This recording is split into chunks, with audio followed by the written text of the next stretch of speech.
and southern resident orca face an uphill battle. Tonight, we're taking a closer look at underwater research, noise pollution that we're creating as more ships arrive in our local waters.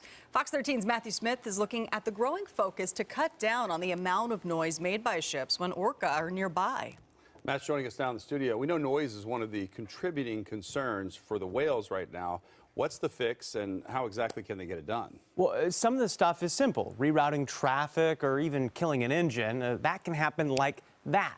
And unlike other big issues like bringing back salmon, which will take time, noise is one of the things you can cut off quickly. It's actually one of the reasons the state will not allow you to approach within 300 yards from the sides or 400 yards front or back to a southern resident orca. Now, when it comes to large ships, distance is even more crucial. Sound can drown out a whale's echolocation, their ability to hunt, and ultimately to eat.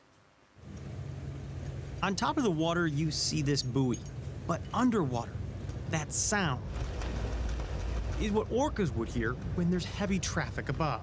It's dire. I'm concerned, especially about this particular population. But as a biologist, I have to feel like there is a way to move forward. Otherwise, I wouldn't be doing this. Dr. Jason Wood of SMRU Consulting is here on King County's research vessel, Sound Guardian, to remove this buoy deep underwater. Your package is about 15 meters right now. I can go up a little bit more. Is a hydrophone system that A little more slack. they're trying to get out of the water. After 3 months, they're removing the entire rig to get raw data they've been recording. Information they hope can better inform them about future strategies to mitigate the amount of noise here. Okay, watch the cable. All of it in an effort to help our southern resident orcas. Yep. Imagine for a second an orca. Calls like that traditionally travel miles, allowing family groupings or pods to stay in constant contact. Now, imagine those same calls while vessel traffic is drowning everything out. Scientists have found vessel noise has reduced the area some whales can communicate by 90%. It's not just calls. That disruption can make it harder for orcas to mate, to avoid ships, or even find their food.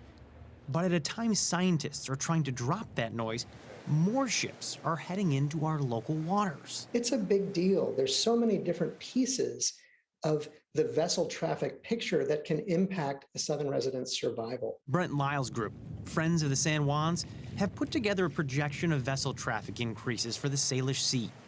22 projects are being planned between our state and Canada. That would add thousands of ocean-bound vessels every year. Those Canadian projects alone are capable of increasing traffic by 25%. But when it comes to projects along Washington's shores, there's less available information. One recommendation of the governor's Orca task force was to look at how permit applications in Washington state that could increase traffic and vessel impacts could be required to explicitly address potential impacts on orcas. That recommendation is kind of slow. It hasn't caught up. That is a key recommendation, right, that came out of that Orca task force, and we need to do a better job as a community of addressing that recommendation and getting caught up on this. I don't think people are taking it seriously enough. For now, we know some projects funded by federal grants are meant to decrease traffic on I-5 and on railroads, meaning shifting cargo to the Salish Sea. It's why reducing the sound coming from ships is key, as traffic is expected to explode. And as Woods tells me, there's a blueprint for this work.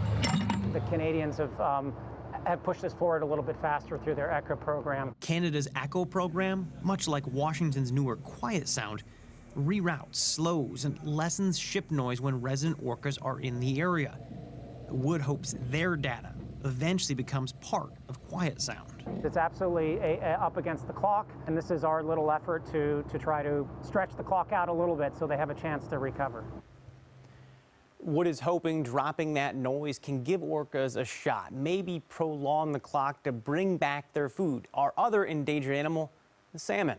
But there's more at play here. The potential for collisions or, God forbid, an oil spill increase as we see more and more vessel traffic. A storyline that we'll be watching closely right here on Fox 13.